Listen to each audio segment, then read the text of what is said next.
Magandang umaga po sa inyong lahat. Ako po ay nagpapasalamat sa Panginoon sapagkat tayo po ay nagkasama-samang muli para po sa ating online Sunday worship service at isa pong pribileyo na kayo po ay aking mapaglingkuran sa pamagitan po ng paghatid ng mensahe po ng salita ng Diyos. Bago po sa mensahe ng salita ng Diyos, tayo po ay dumulog sa Panginoon at tayo po ay manalangin, humingi tayo ng gabay sa Kanya. Panginoon, kami po ay nagpapasalamat sa iyo sa umagang ito.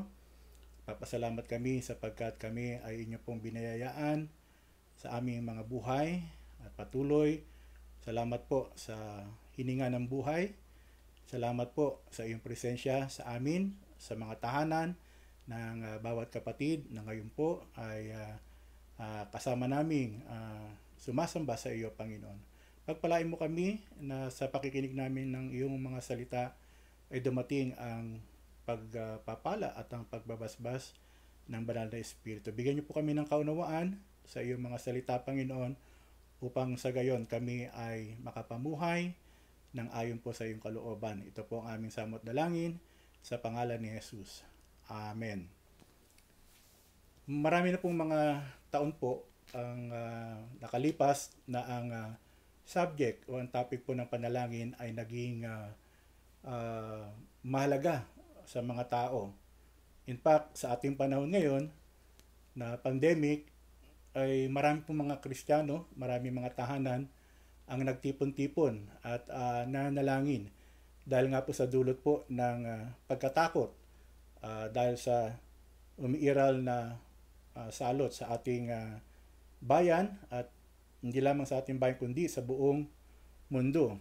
At marami po na yung mga unang araw ng ating pandemyang ito ay nanawagan ng mga simbahan po na manalangin. Manalangin tayo sa ating mga tahanan. At tunay nga po, ito po ay gusto ng Diyos, ito po ay kanyang kalooban. No, tayo po ay iniimbitahan ng Diyos na lumapit sa Kanya. Magkaroon tayo ng pakikipagniig sa Kanya. Communion. Nais ng Diyos na magkaroon tayo ng communion sa Kanya. Nais ng Diyos na muli sa panahong ito ng pandemya ay maipaalala niya sa atin ano ba ang mahalaga sa atin, ano ang mahalaga sa Diyos para sa atin, ano ang dapat nating mga prioridad. Of course, no, dapat tayo ay nanalangin sa kundi sa ating sarili, at least sa ating tahanan, at para sa mga tao po na nangangailangan ng panalangin. At sa umagang ito, no, nais ko pong ipakilala sa inyo ang isang tao sa Biblia, sa Lumang Tipan, kung paano ang kanyang buhay ay naging maayos, no, dahil sa kanyang maiksing panalangin, sa kanyang kahilingan sa Diyos. Pero bago po yun, nais ko pong basahin sa inyo ang sinulat sa atin para sa atin ni Brother James, ni Kuya James, no, sa aklat po ng James chapter 4 verse 14. Sabi po dito ni Brother James, ngunit hindi nyo nalalaman kung ano ang mangyayari sa kinabukasan. Ito ay sapagkat ano ang iyong buhay? Ito ay tulad sa isang singaw na sa maikling oras ay lumilitaw at pagkatapos ay naglalaho. So, si Brother James, si Kuya James, inimpress niya sa ating puso, sa ating isip, na ang buhay ay maigsi lamang. Life is brief. Anytime, kukunin ito sa atin. Ganun din po ang turo ni Moses sa atin, sa aklat po ng Psalm chapter 90 verse 10.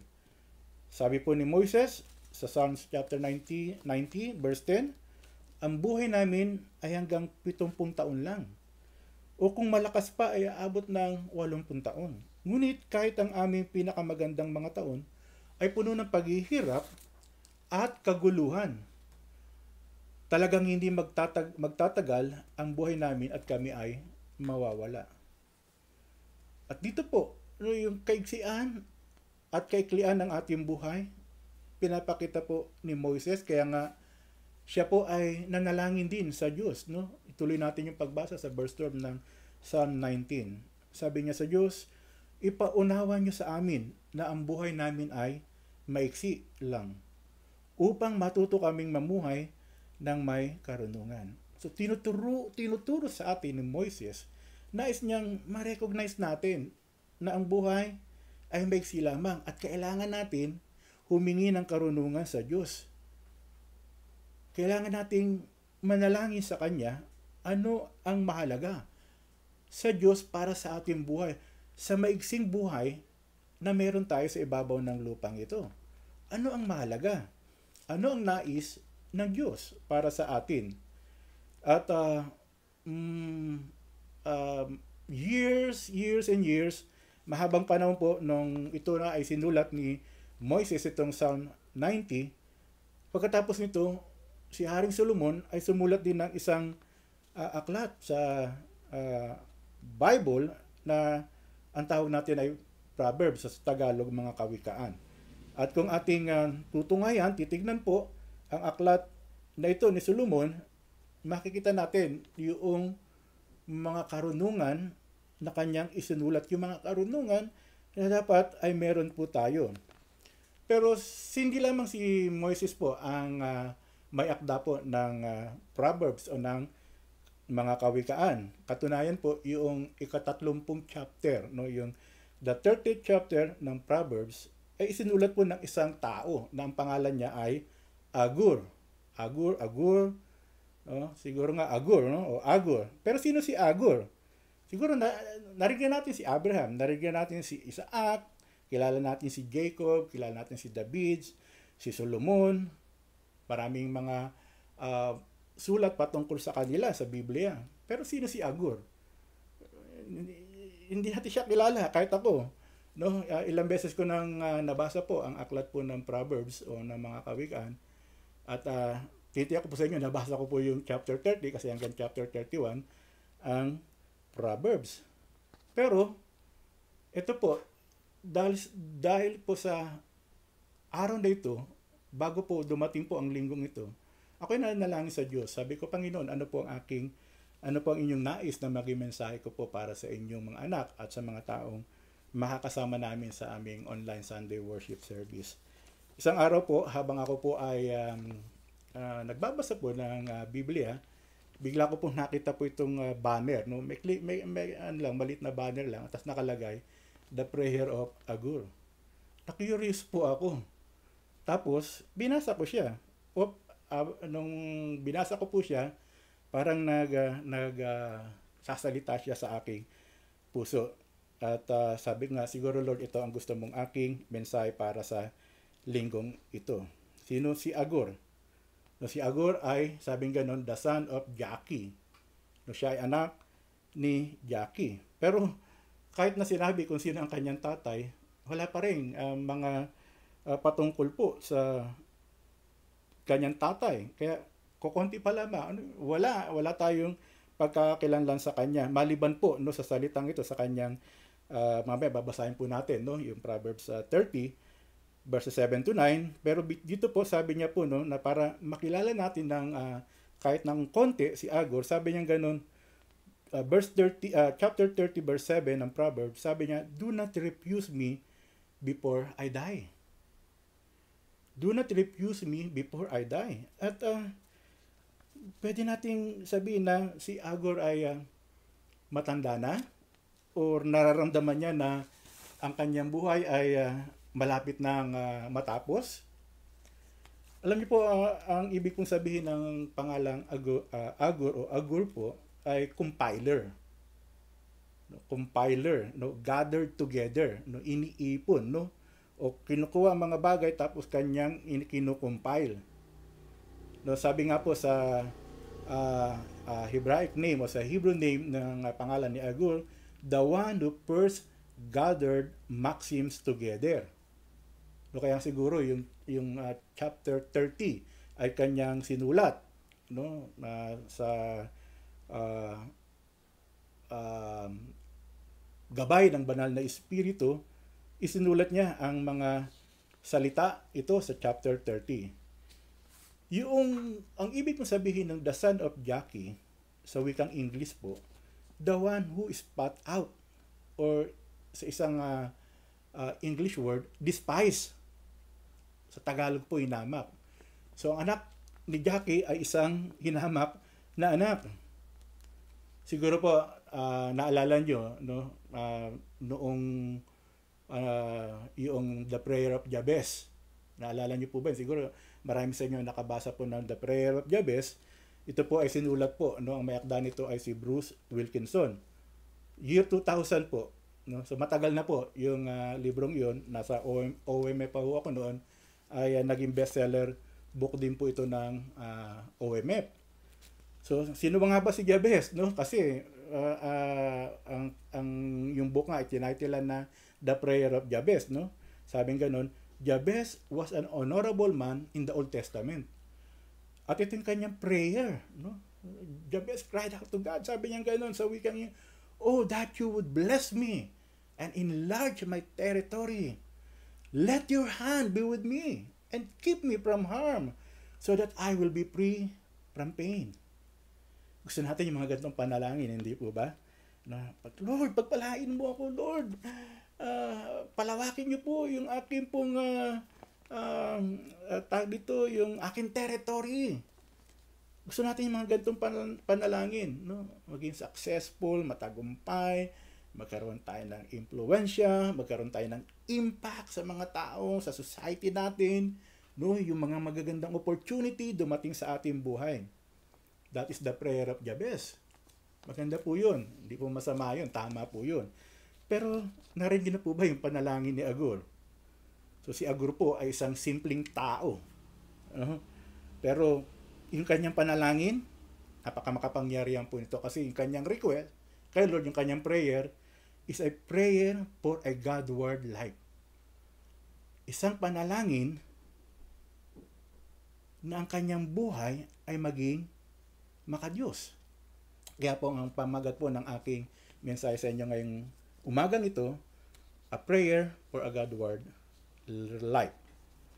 So, kahit na pag binasa po natin yung panalangin ni Agur, hindi pa rin po natin siya kokonti pa lamang din po yung ating pagkakakilanlan sa kanya. Pero alam niyo po, sabi nga po ng isang sumulat patungkol sa prayer po, no?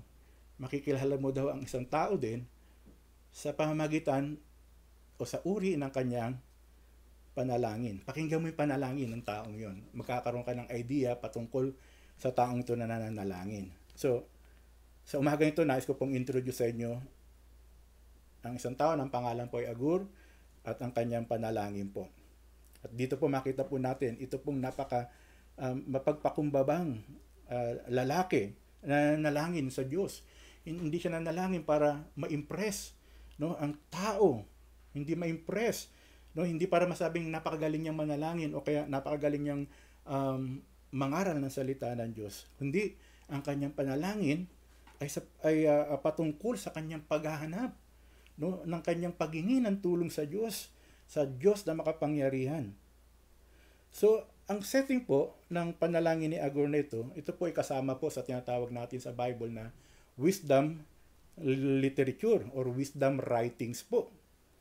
At yung wisdom book po na ito, Job, Ecclesiastes, and also these Proverbs, this is about kapag binasa natin itong mga librong ito ng wisdom writings or literature, pinapatungkulan po nito yung paano tayo dapat mamuhay sa ibabaw ng lupang ito bilang mga Kristiyano. Kaya yung panalangin ni Agur ay isa pong halimbawa po ng tamang panalangin at paghingi sa Diyos na yung kanyang buhay ay maging makadiyos po.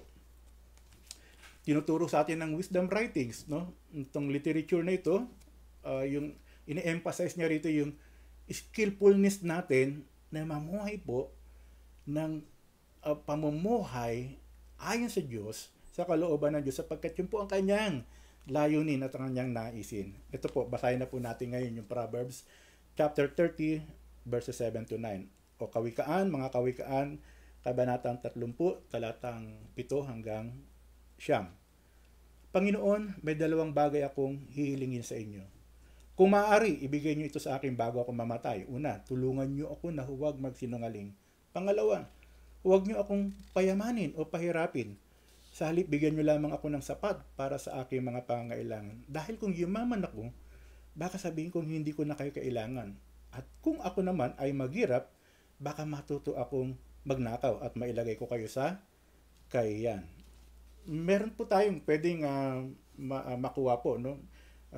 Meron po akong tatlo, maaari, no? Pagka ito ay binasa nyo ulit sa inyong mga tahanan, kunin nyo yung Bible nyo, basahin nyo ulit yung Proverbs 30 verse 7 to 9, siguro po meron kayo pwedeng idagdag. Pero tatlong bagay po, no, na maaring i-share ko sa inyo na aking po natutunan. Una po, we should pray with humble submission. Una po, manalangin po tayo nang meron pong pagpapakumbaba na nagpapasaka po sa Diyos. Sabi niya po sa verse 7, no? Two things I ask of you. Dalawang bagay ang aking hinihingi sa inyo o inihiling sa inyo. Sa pangalawang lesson po, no, na maaari ko pong share sa inyo, hindi po ito yung ating outline, pero ito po ay maaring sa Bible studies ay matutunan natin. Pangalawa, we should pray with spiritual priorities. So, kung pagka nanalangin po tayo, hingin natin sa Diyos, Lord, ano po ba yung mga nais ninyo, no, na aking maging pamumuhay bilang inyong anak? Spiritual priorities. Sa verse 7 din, sabi niya ganun, kung maaari, ibigay niyo sa akin ito bago ako mamatay. Pangatlo po, the lesson na pwede ko pong i-share sa inyo, we should pray with godly wisdom. Two things I ask, sabi ni Agur. Dalawang bagay po ang aking ihilingin sa inyo. Point number 1. Sa English po, ask God to remove the things that block your pursuit. Una po, unang punto, humiling tayo sa Diyos na alisin niya ang mga bagay na hadlang sa ating paghagad na magkaroon po ng banal na pamumuhay. So si Agur, no, ni-recognize niya yung kanyang weaknesses. Sabi niyo, Lord, ito pong aking kahinaan. Madali po akong magsinungaling. At Lord, pag mayaman ako, yung aking weakness, makalimutan ko kayo. Pag mayroon naman ako, Lord, baka gumawa ko ng masama at ay mapahiya ko ang inyong pangalan. So, Agur recognized his weaknesses. And that's why he asked God to be shielded. Siya ay proteksyonan ng Lord. Ingatan ng Panginoon sa mga areas ng kanyang buhay na masisira ang kanyang relationship sa Diyos. A prayer for a Godward life. Remove far from me, pursuit. Sabi po sa English Bible po, no? O sa Tagalog po, alisin niyo po sa akin, no, ang kabulaanan. At pangalawa, alisin niyo po sa akin, no, ang pagsisinungaling. Sa English Bible po kasi, ang nakasulat po doon ay remove from me falsehood and lying. Sa Tagalog Bible po natin, yung falsehood tsaka yung lying ay pinag-isa, ginawa pong pagsisinungaling po. So sa unang area ng buhay ni Agur, humingi po siya ng tulong sa Diyos. Sabi niya, Panginoon, wag niyo po akong pabayaan ako ay mandaya at magsinungaling po. At ito po ang maghihiwalay sa akin sa iyo.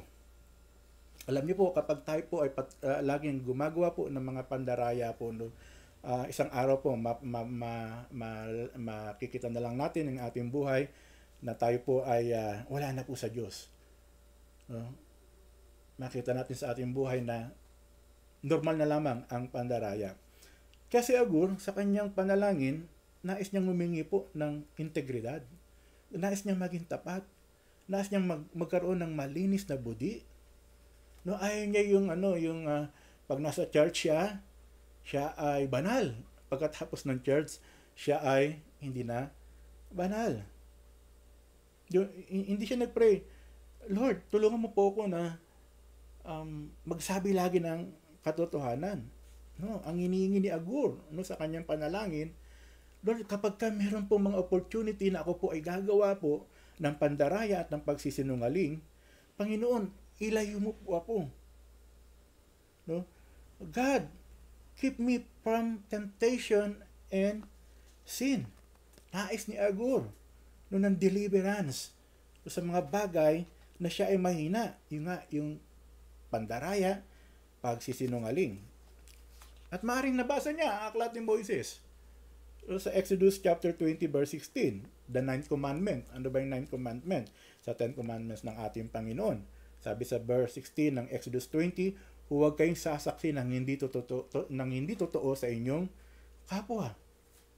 Sa Proverbs chapter 12 verse 22, nasusuklam ang Panginoon sa mga nagsasabi ng kasinungalingan, ngunit nalulugod siya sa nagsasabi ng katotohanan. Even in the New Testament, sabi po ni Apostol Pablo sa Ephesians chapter 4 verse 25, kaya huwag na kayong magsisinungaling. Ang bawat isa ay magsabi ng katotohanan sa kanyang mga kapatid kay Kristo, dahil kabilang tayo lahat sa iisang katawan.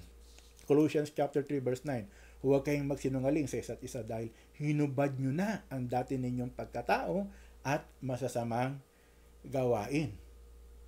So kahapon, sa ating Bible study, online Bible study, binasa natin yung Colossians chapter 3 verses 1 to 17. Yung pamumuhay bilang Kristiyano. Revelations chapter 21 verse 8. Pero nakakatakot ang sasapitin ng mga duwag. Mga ayaw sumampalataya sa akin, sa Diyos.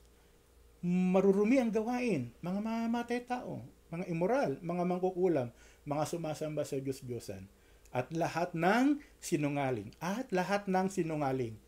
Itatapon sila sa nagliliyab na lawang apoy at asupre na siyang ikalawang kamatayan. We need to pray like Agur. Kinakailangan, manalangin tayong katulad ni Agur.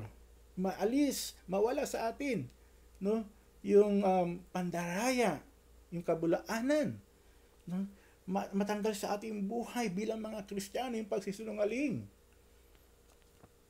Let deception, falsehood, or lying be removed far from us.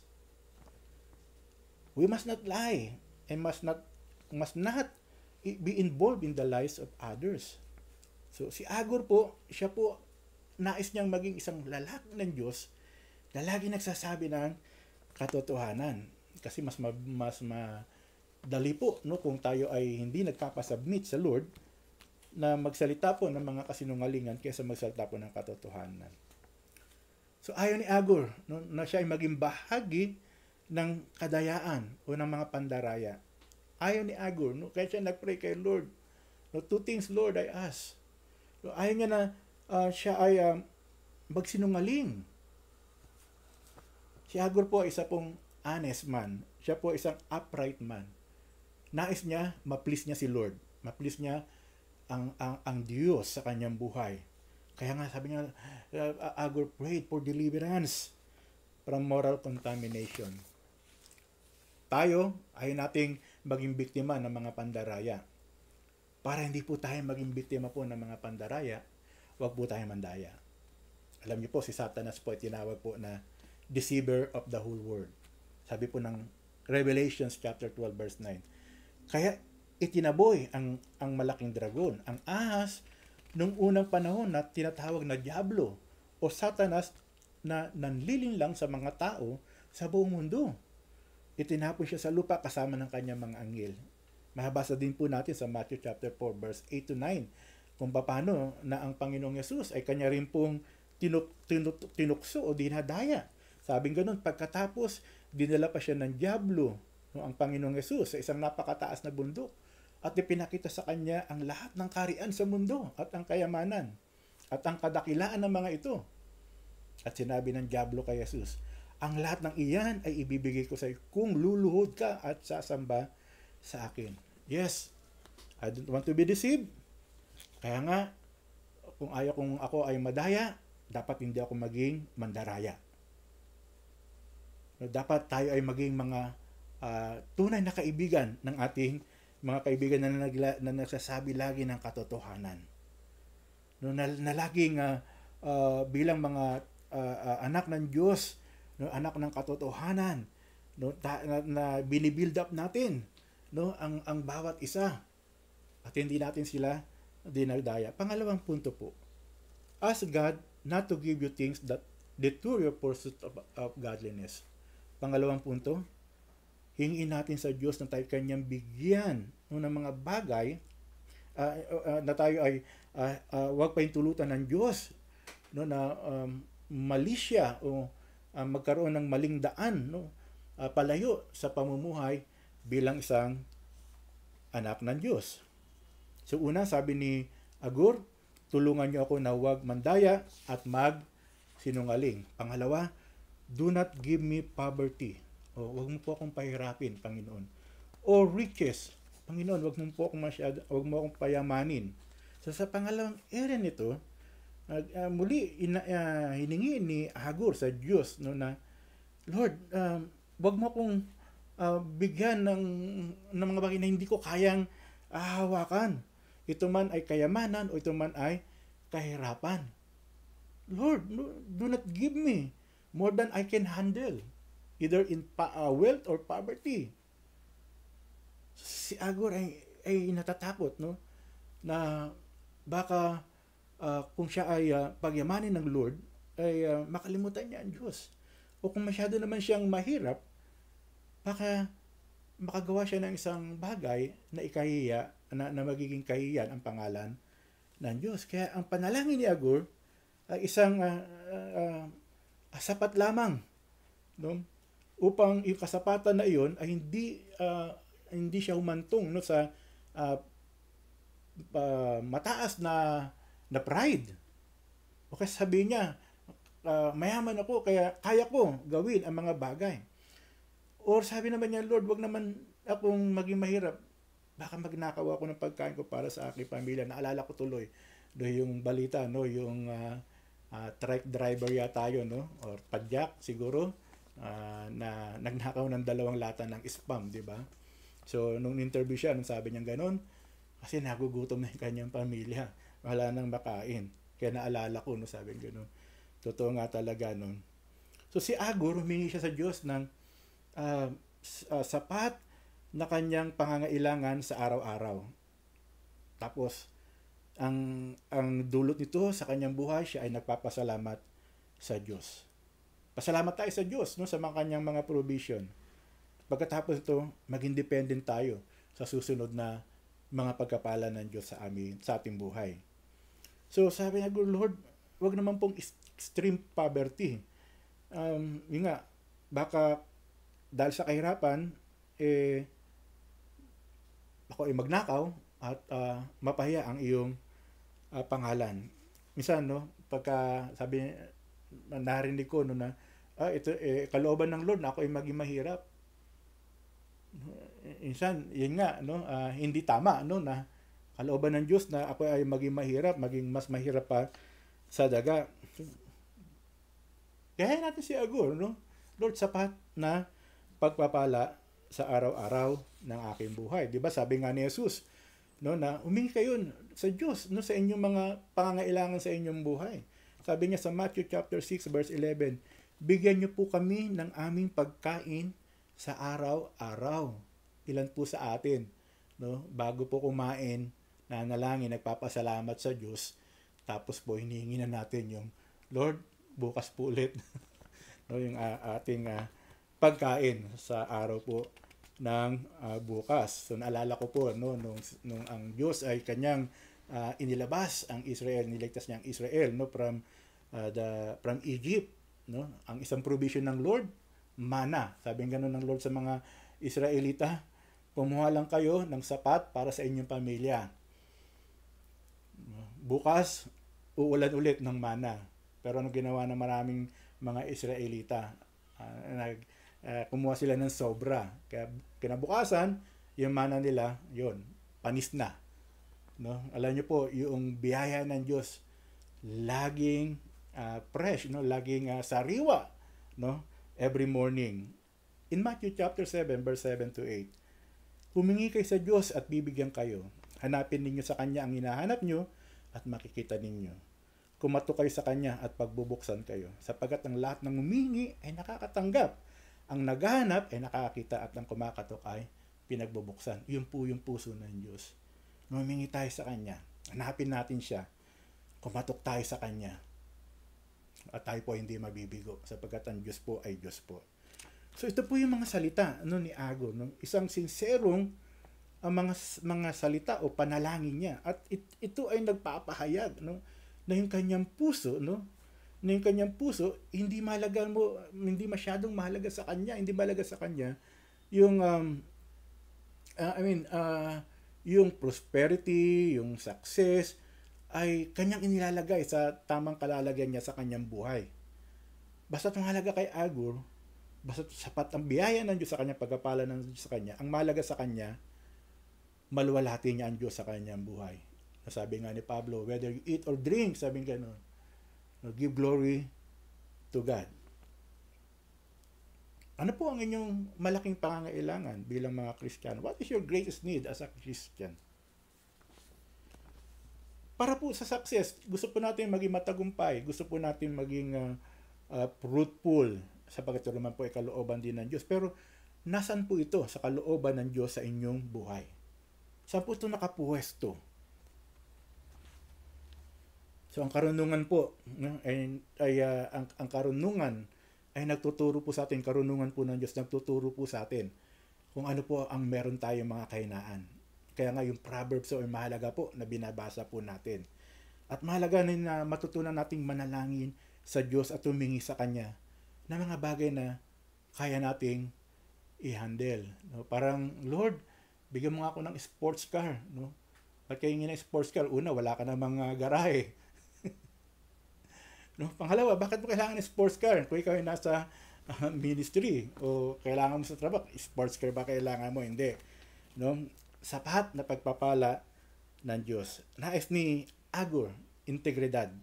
Nais ni Agur sa kanyang buhay, dependence unto God. Integrity, dependence. A prayer for a Godward life. Papasalamat tayo sa Diyos sapagkat ang panahon natin ngayon, no? Talagang ngayon, sinubukan tayo ng Lord sa lahat ng bagay. No, itong pandemic na ito, itong coronavirus na ito, talagang tayo nilagay ng Lord sa isang pagsubok kung paano tayo magtitiwala sa Kanya sa pang-araw-araw nating pangangailangan. Ako, nagpapasalamat ako kasi naka-fourth wave ako dito sa aming barangay. No? 4 na beses, no? May dumating na pagpapala ng ating ng Panginoon. Sa pagtatapos ko po, mga kapatid, ako po ay namamanix po sa inyo. Ako po ay nakikiusap sa inyo. Katulad po ni Agur, magkaroon tayo ng mga personal prayer request kay Lord para sa isang banal na pamumuhay, sa isang makadiyos na pamumuhay. Hindi natin kailangan gayahin si Agur. No? Siguro, kayo naman ay mga totoong tao, no? Kayo maging Kristiyano, hindi na kayo nagsisinungaling, at saka alam nyo na kung paano mamuhay, no, ng may kasapatan sa Diyos. Pero sa pamagitan po ng halimbawa ni Agur, no, manalangin tayo sa Diyos, Lord. Inventaryoin natin yung buhay natin, ano ba yung mga weaknesses ko, tapos ihingi natin kay Lord ng kalakasan iyon. Manalangin po tayo sa Kanya. No, mamuhay po tayo, no, ng isang buhay na meron pong karunungan. No, na atin pong ginugugol yung ating buhay dahil kasi po ang ating buhay ay maigsi na lamang. Sundin natin, no, ang utos ng Diyos. Mahalin natin ang Diyos ng ating buhay. Kaya nais ko ipaalala po sa inyo, no, yung sinulat ni Propeta Micah sa chapter 6 verses 6 to 8. Sumagot ang isang Israelita, ano ang ihahandog ko sa Panginoon? Ang Diyos sa langit. Kapag sasamba ako sa Kanya, mag-aalay ba ako ng guya bilang handog na sinusunog? Matutuwa kaya ang Panginoon kung hahandugan ko siya ng libo-libong tupa at nag-uumapaw na langis? Ihahandog ko ba sa Kanya ang panganay kong anak bilang kabayaran sa aking mga kasalanan? Sumagot si Mikas. Tinuruan tayo ng Panginoon kung ano ang mabuti at ito ang nais niyang gawin natin. Gawin natin ang matuwid. Pairalin natin ang pagkamaawain sa iba at buong pagpapakumbabang sumunod sa Diyos. Ito po, gusto ko po ito, no? Deuteronomy chapter 10 verses 12 to 13. Tsaklat po, no, na sinulat din ni Moises Deuteronomy chapter 10 verses 12 to 13. Sabing ganun, at ngayon, o mga mamamayan ng Israel, o mamamayan ng Pilipinas, ang hinihingi lang ng Panginoon na iyong Diyos sa inyo ay, una, igalang ninyo ang Diyos. Igalang ninyo siya. Pangalawa, mamuhay ayon sa kanyang pamaraan. Pangatlo, mahalin siya. Pang-apat, maglingkod sa kanya ng buong puso't kaluluwa. Panglima, sundin ang lahat ng mga utos at tuntunin niya na ibinigay ko sa inyo, sabi ni Moises, sa araw na ito para sa ikabubuti ninyo. Prayer for a Godward life. As si Apostol Pablo din po sa Colossians chapter 3 verse 1 and 2. Yesterday, Wednesday, nag-start po yung ating family devotion po. So yan, family devotion, tapos meron tayong prayer guide. Sabing ganun, Colossians chapter 3 verse 1, binuhay kayong muling kasama ni Kristo. Kaya sikapin ninyong makamtan ang mga bagay na nasa langit, kung saan naroon si Kristo na nakaupo sa kanan ng Diyos. Doon ninyo ituon ang isip ninyo at hindi sa mga makamundong bagay. Tayo po ay binuhay, nakasama ni Kristo, na kay Kristo na tayo. Kaya sikapin natin na yung mga bagay na nasa langit ay makamtan natin sapagkat naroon si Kristo. Nakaupo na siya sa kanan ng Diyos. Doon natin ituon ang ating isip at hindi sa mga makamundong bagay na ito. Kaya nga, katulad ng panalangin ni Agur, manalangin tayo for a Godward life. Ako ay nanalangin po doon na sa bawat isa na tayo ay maging mapagmahal sa Diyos, magpakumbaba, magpasalamat, sumunod sa Diyos. Ako po ay nanalangin para sa bawat isa na ating ituon ang ating isip at ang ating puso sa mga bagay na mahalaga para sa Diyos. Mahalaga na nais ng Diyos na nasa ating buhay. Kaya nga kung ikaw ay nakay Kristo na, you are hidden in Christ. I encourage you, brothers and sisters, continue to live close or closer to God. Mamuhay tayo ng mas malapit pa sa Diyos. So, I encourage you to pray a Godward life. Manalangin tayo, Lord, gusto ko pong maging anak ng Diyos na sumusunod sa iyo.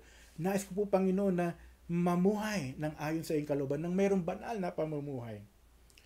Kung ikaw po, na ngayon po ay nasa inyong tahanan at kasama po ng inyong mga mahal sa buhay at kayo po ay wala pa kay Kristo, hindi nyo pa naisuko ang inyong buhay kay Kristo, kayo po ay aking pong hinihimok, hinahamon, lumapit po kay Kristo. Isuko po ninyo ang inyong buhay kay Kristo. Sapagkat hindi po natin magagawa na manalangin o humingi sa Diyos ng banal na pamumuhay hanggat hindi po natin pinapailalim ang ating buhay kay Kristo. Hanggat hindi natin sinusuko ang ating buhay kay Kristo. Hanggat hindi natin siya tinatanggap sa ating buhay. Hanggat hindi po tayo nagsisisi ng ating mga kasalanan. Hanggat hindi po tayo nananampalataya sa Kanya at tatalikuran ang ating mga kasalanan at tayo ay magpapabautismo para sa kapatawaran ng ating mga kasalanan. At pagkatapos, tayo po ay mamuhay ng ayon sa kalooban ng Diyos. And sa pamagitan po nito, mari na po tayong manalangin, Lord, tulungan mo po ako. Ito po ang mga bagay na gusto ko po ibigay ninyo sa akin. Magagawa mo lamang iyon, kaibigan. Kung ang iyong buhay ay sinuko mo na kay Kristo. Ikaw ay nagsisi ng iyong kasalanan. Pero sa bawat isa sa atin na sumasampalataya kay Kristo, ariin natin na tayo ay itinago, tayo ay na kay Kristo na, kaya hindi na tayo namumuhay, kundi si Kristo na ang namumuhay sa atin. At kung ano yung pamumuhay ni Kristo, yun ang dapat makita sa atin. Ngunit patuloy pa rin tayong humingi sa Diyos. Lord, ang mga bagay na ito ang nais ko po. Mahalin kayo, sumunod sa inyo, maging dependent sa inyo, Panginoon, maging tapat sa inyo, Panginoon, dumakad sa katuwiran at sa katotohanan. At sa puntong ito, ako po ay mananalangin bilang pagtatapos po at pagsasara po sa mensahe po ng salita ng Diyos. Ako'y dumadalangin na biyayaan ng Diyos ang kanyang mga salita upang tayo po ay magkaroon ng kalakasan sa araw na ito at sa mga araw pa nang darating sa ating buhay. Panginoon, kami po ay nagpapasalamat sa iyo, Panginoon, sapagkat kami ay binigyan niyo po ng pagkakataon na si Kristo po ay makilala namin sa aming mga buhay. Para sa kanila, Panginoon, na ngayon pa lamang po magsusuko ng kanilang buhay sa iyo, Panginoon. Lord, tanggapin niyo po sila, Panginoon. Patawarin niyo po sila sa kanilang mga kasalanan. Pumasok po kayo sa kanilang buhay. Kayo ay maging hari, Panginoon at Panginoon sa kanilang mga buhay. At mula sa araw na ito, kaming lahat, Panginoon, kapag kami mananalangin sa iyo, bukod, Panginoon, sa mga bagay na kailangan po namin sa aming mga buhay sa pang-araw-araw. Bukod, Lord, sa mga panalangin namin para sa aming bansa, sa aming syudad, sa aming bayan. Bukod, Panginoon, sa mga panalangin namin sa aming mga pang-araw-araw na pangangailangan. Lord, tulungan mo kami, turuan mo kami. Katulad, Panginoon, ng panalangin ni Agur, Panginoon. Umingi kami, Panginoon, ng tulong sa iyo para sa isang pamumuhay na naaayon sa iyong kalooban, na naaayon sa iyong banal na pamumuhay para po sa bawat isa sa aming Panginoon. Pagpalain niyo po ang mga salitang ito na binanggit ng inyong lingkod, Panginoon, at sa aming mga puso ay makasumpong po ng matabang lupa, at magkaroon po ng pag-usbong sa aming mga puso ang salitang ito, Lord God, at sa kanyang pag-usbong, Panginoon, siya ay lumago, Panginoon, hanggang siya ay magbunga, Panginoon, ang bunga ng mga banal na espiritu. Salamat po sa iyo. Pagpalain, Panginoon, ang iyong dakilang pangalan. Sa pangalan ni Jesus, ito po ang aming samot dalangin. Amen. Amen. God bless you all.